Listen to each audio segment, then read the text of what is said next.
तो एक बार फिर से हमारे यूट्यूब चैनल में आपका बहुत बहुत स्वागत है। तो इससे पहले हम लोग ने सल्तनत काल के पृष्ठभूमि पढ़ा था। अब हम लोग ऑब्जेक्टिव क्वेश्चन पढ़ेंगे। एक्चुअली सल्तनत काल में जो पहला वंश आया गौरी जाने के बाद, गौरी के जो फेवरेट जनरल थे कुतुबुद्दीन ऐबक को सौंप देता है। मैंने पिछले वीडियो में यहाँ तक कंप्लीट कर दिया है। अगर हमारे चैनल पे नए हो तो डिस्क्रिप्शन बॉक्स में हम सल्तनत काल के पृष्ठभूमि का जो भी मैंने बातें बताया फर्स्ट वीडियो में, उसका लिंक दे दूंगा, आप वहाँ से देख सकते हैं। अब गुलाम वंश यानी कि गौरी के अंदर में कुतुबुद्दीन ऐबक जो था गुलाम था, यानी कि दास बन के रहता था। इसीलिए जब गुलाम वंश इसीलिए कहा है कि कुतुबुद्दीन ऐबक ने जो वंश स्थापित किया, ठीक है। लेकिन कुतुबुद्दीन ऐबक तो गुलाम था किसी का, इसीलिए उसका नाम गुलाम वंश रखा गया, ठीक है। अब देखो, कुतुबुद्दीन ऐबक, इल्तुतमिश, रजिया सुल्तान, बलबन, मैंने 4 ही नाम लिखे हैं। लेकिन इसमें 10 से 11 इसमें शासक हुए। लेकिन क्वेश्चन जो मेनली पूछा जाता है इन्हीं 4 से पूछा जाता है, कुतुबुद्दीन ऐबक, इल्तुतमिश, रजिया सुल्तान, बलबन, ठीक है। तो हम इन चारों को तो कंप्लीट किए हैं, लेकिन इसके साथ साथ जो बीच में कोई राजा आ जाता है, जैसे कि कुतुबुद्दीन ऐबक के बाद इनके बेटा आराम शाह आते हैं, तो मैंने उसका भी 1-2 क्वेश्चन उठा लिया है, ठीक है। तो जैसे कि इल्तुतमिश के बाद इल्तुतमिश का बेटा आता है, तो उसका भी मैंने एक क्वेश्चन उठा लिया है, ताकि आपको समझने में दिक्कत ना हो। मेनली जो क्वेश्चन पूछे जाएंगे इतने 4 से पूछे जाएंगे, कुतुबुद्दीन ऐबक, इल्तुतमिश, रजिया सुल्तान और बलबन, ठीक है। तो गुलाब वंश का लास्ट शासक करेंगे, वो भी समझेंगे, और उसके बाद खिलजी वंश का आक्रमण होता है और गुलाम वंश का जो अंतिम राजा होता है वो हारता है। उसके बाद फिर से खिलजी वंश आती है, खिलजी वंश के बाद तुगलक वंश आती है, सैयद वंश आती है, फिर लोधी वंश आती है, ठीक है। तो हमारा वीडियो आपको कैसा लगता है आप जरूर कमेंट सेक्शन में बता दें। अगर हमारे चैनल पर नए चैनल को सब्सक्राइब कर लें। तो चलते हैं क्वेश्चन नंबर फर्स्ट पे आते हैं। पहले इसको इरेज करते हैं। क्वेश्चन नंबर फर्स्ट है कि गुलाम वंश के संस्थापक कौन थे। तो आपको पता होगा गुलाम वंश के संस्थापक गौरी ने अपने जनरल को, फेवरेट जनरल को सौंप दिया, उस वही गुलाम वंश का स्थापना किया, वह था कुतुबुद्दीन ऐबक, ठीक है। तो मैं यहाँ पे ऐबक लिख देता हूँ, आप समझ जाएंगे, ऐबक, ओके। चलिए, दूसरा, किस भारतीय मुस्लिम शासक को लख बख्श, यहाँ पे लग हो गया है, यहाँ पे आप लख लिख देंगे, ठीक है, टाइपिंग मिस्टेक है, लख, ठीक है। लख बख्श के नाम से जाना जाता है। पहले नंबर आपको पता होना चाहिए कि लख बख्श का मतलब क्या होता है। जो लोग दानी होते हैं उनको उनको बोला जाता है, ठीक है। तो कुतुबुद्दीन ऐबक जो थे, इन्हीं को लख बख्श के नाम से जाना जाता था, ठीक है। तो ऐबक हो जाएगा, यहाँ भी मैं ऐबक लिखता हूँ, यानी ऐबक का आप समझ आएगा, कुतुबुद्दीन ऐबक लिख रहा हूँ, ठीक है। चलो, थर्ड क्वेश्चन, कुतुबुद्दीन ऐबक के मृत्यु के बाद गुलाम वंश के शासक कौन बनता है। तो गुलाम वंश के शासक कुतुबुद्दीन की मृत्यु के बाद, जब कुतुबुद्दीन की मृत्यु 1210 में होती है, तो उनके बेटा यानी आराम शाह, ठीक है, कौन, आराम शाह,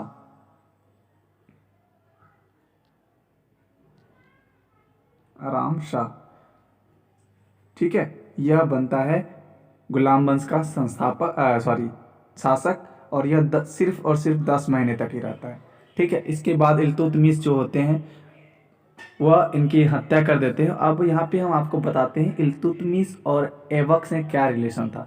ऐबक की जो पुत्री थी, ठीक है, इसको इरेज करते हैं और समझाते हैं। ऐबक की जो पुत्री थी उसका शादी उनका शादी जो है इल्तुतमिश से हुआ था। यानी कि जो आराम शाह था वह साला था किसका, इल्तुतमिश का। इल्तुतमिश आराम शाह का जीजा था, तो जीजा ने ही अपने साला का, आराम शाह का हत्या किया और शासक बन गया, ठीक है। अब देखो, चलते हैं क्वेश्चन नंबर 4 पे। कुतुबुद्दीन ऐबक ने अजमेर में जो मस्जिद बनाई वह किस नाम से जाना जाता है। तो बहुत लोग को पता है कि कुतुबुद्दीन में जो 2.5 दिन की झोपड़ी है, मस्जिद का नाम है, वह कुतुबुद्दीन ऐबक ने बनाया था। लेकिन दिल्ली में जो बनाया गया था मस्जिद, वो बच्चे को नहीं पता होता है, और यही क्वेश्चन पूछ दिया जाता है। तो अजमेर में जो मस्जिद बनाया गया था वह थी 2.5 दिन की झोपड़ी, 2.5 दिन की झोपड़ी, 2.5 दिन की, या काप, जो लिखना है आपको लिख सकते हैं, झोपड़ी, ठीक है। चलो 5 नंबर, कुतुबुद्दीन ऐबक ने दिल्ली में जो मस्जिद बनाया उसका क्या नाम था? तो दिल्ली में जो मस्जिद बनाया था वह कुवत उल इस्लाम था। क्या था? कुवत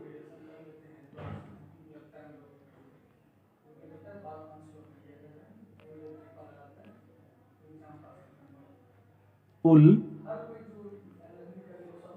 हमारे पेन में थोड़ा प्रॉब्लम है इसलिए आज थोड़ा दिक्कत हो रहा है।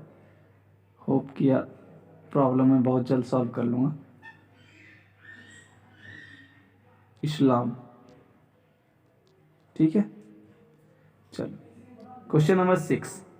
अगर हमारा वॉइस अच्छे से सुनाई दे रहा हो तो आप वॉइस से आराम से पढ़ सकते हो, कोई प्रॉब्लम नहीं होगी। तो ऐबक के समय राजधानी कौन सी थी? ऐबक जो है अपने गुलाम की राजधानी लाहौर रखा था, ठीक है। तो इसका आंसर होगा लाहौर, ठीक है। चलो नेक्स्ट क्वेश्चन पे चलते हैं, इसको इरेज करते हैं, फिर नेक्स्ट क्वेश्चन हम लोग देखेंगे। 7 नंबर क्वेश्चन है कि कुतुबुद्दीन ऐबक ने कुतुब मीनार की नींव किनके नाम से किया? नींव जो डाला किनके नाम पे डाला था, ठीक है। ऐसा नहीं है कि कुतुबुद्दीन ऐबक ने अपने नाम पे कुतुब मीनार बनाया था।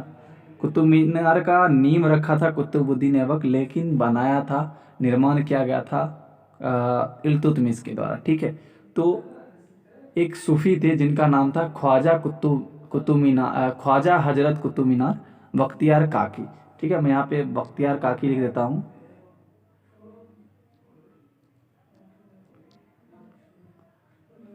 बख्तियार काकी, पूरा नाम था ख्वाजा हजरत कुतुब मीनार बख्तियार काकी, ठीक है। यह एक सूफी थे, इन्हीं के नाम पे इन्होंने कुतुब मीनार का नेम डाला दिल्ली में।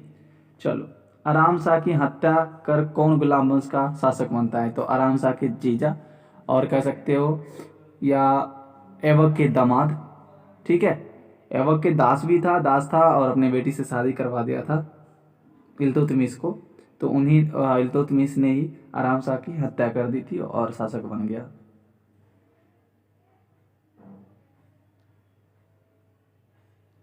इल्तुतमिश,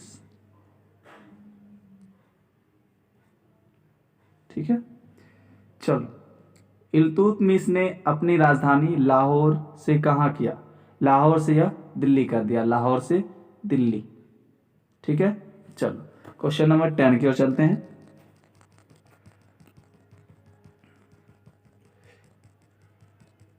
क्वेश्चन नंबर 10, इसको इरेज करते हैं। क्वेश्चन नंबर 10 है कि इल्तुतमिश ने किस प्रथा का प्रारंभ किया? इल्तुतमिश ने एकता प्रथा का आरंभ किया। अब ये एकता प्रथा है क्या? एकता प्रथा है, ठीक है। इसमें क्या होता था, जमींदार को जमीन दिया जाता था, उसके बदले टैक्स लिया जाता था, ठीक है। चलो, इल्तुतमिश के बाद कौन शासक बनता है? तो इल्तुतमिश के जो पुत्र होते हैं, रुकनुद्दीन फिरोज शाह, ठीक है। तो वह बनते हैं 1236 ईस्वी में। 12 है, तुर्कान ए चिहलगानी की स्थापना किसने किया? तो तुर्कान ए चिहलगानी की स्थापना इल्तुतमिश ने किया था, ठीक है। चलो क्वेश्चन नंबर 13 की ओर चलते हैं।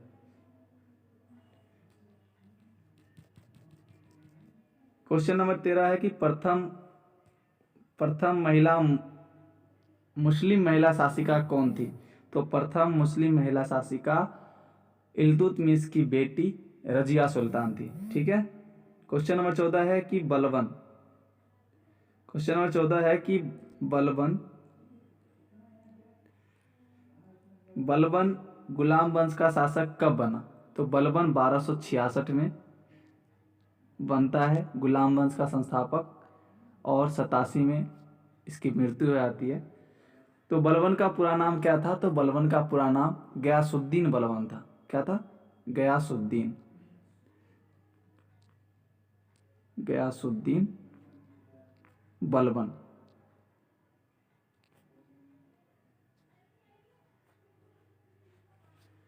चलो क्वेश्चन नंबर 16, बलबन को उनके दामाद जो थे नसीरुद्दीन उन्होंने कौन सी उपाधि दी? तो आपको बता दें कि बलबन की जो बेटी थी उन्होंने सुल्तान नसरुद्दीन से शादी किया और नसरुद्दीन ने बलबन को उलुग खां का उपाधि दिया।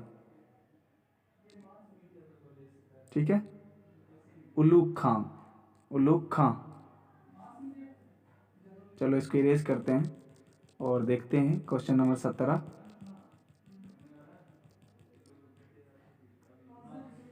क्वेश्चन नंबर 17, बलबन की मृत्यु कब हुई? तो बलबन की मृत्यु 87 में हुई, मैंने बता दिया था। बलबन ने कौन सी नीति अपनाई? बलबन ने रक्त और लौह की नीति अपनाई थी। ठीक है, ब्लड एंड आयरन की पॉलिसी। ठीक है, क्वेश्चन नंबर 19, किस शासक ने तुर्कान ए चहलगानी की समाप्ति की? तो आप वहाँ पे मैंने बताया था कि इल्तुतमिश ने तुर्कान ए चहलगानी की स्थापना किया, लेकिन बलबन ने इसकी समाप्ति कर दी। ठीक है, बलबन, इल्तुतमिश स्टार्ट किया था तुर्कान ए चहलगानी। इसमें क्या था कि इसके अंदर जो गुलाम थे उन्होंने गुलाम का संगठन बनाया। ठीक है, और ऐबक और आराम शाह के जो समर्थक थे उसको जड़ से ख़त्म कर दिया और अपना सत्ता मजबूत किया था। तो बलबन जब आया तो तुर्कान ए चहलगानी जो संगठन था उसे ख़त्म कर देता है, समाप्त कर देता है। बलबन ने कौन सा सैन्य विभाग का स्थापना किया? तो बलबन जो है जो सैन्य विभाग का स्थापना किया था दीवान ए अर्ज। ठीक है, दीवान ए अर्ज की स्थापना करता है बलबन, जो कि सैन्य विभाग का स्थापना होता है बलबन के समय। चलो क्वेश्चन नंबर 21 की ओर चलते हैं। क्वेश्चन नंबर 21 है कि बलबन ने कौन सा प्रथा चलाया? तो बलबन जो प्रथा चलाया था उसका नाम था तुर्कान ए चहलगानी वो ख़त्म कर दिया था। उसका नाम था सिजदा और पाबोस, सिजदा और पाबोस। अब ये समझने वाली बात है कि ये सिजदा और ये पाबोस क्या है। सिजदा में क्या होता था कि अगर आप दरबार में जाते हैं तो आपको सर झुकाना है। ठीक है, और पाबोस में होता था कि सम्राट के पास आके आप उनके पैर चूमेंगे। ठीक है, इस प्रथा को बलबन ने शुरू किया था। बलबन के मृत्यु के बाद गुलाम वंश का शासक कौन बना? तो बलबन के मृत्यु के बाद गुलाम वंश का, जब बलबन का 1287 में मृत्यु आता है उसके बाद केकूबाद बनता है। केकूबाद,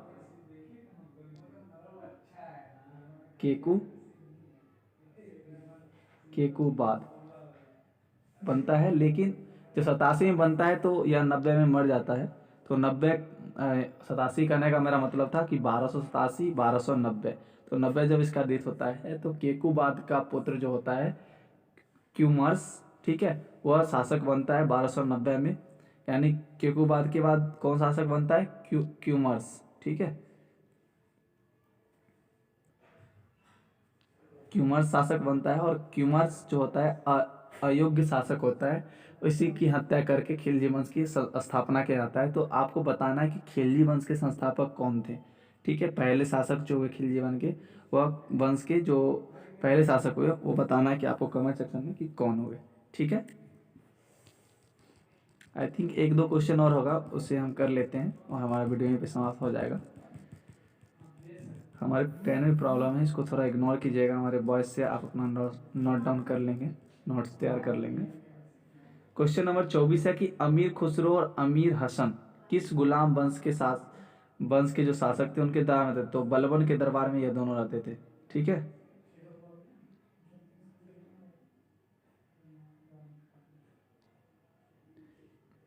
ओके। 25 नंबर है किस मुगल वंश के शासक की हत्या कर खिलजी वंश की स्थापना हुई? तो क्यूमर्स, अभी हमने बताया था क्यूमर्स। ठीक है, इसकी हत्या करके खिलजी वंश की स्थापना हुई। आपको बताना है खिलजी वंश के संस्थापक कौन हुए, वह कमेंट सेक्शन में। और वीडियो कैसी लगी?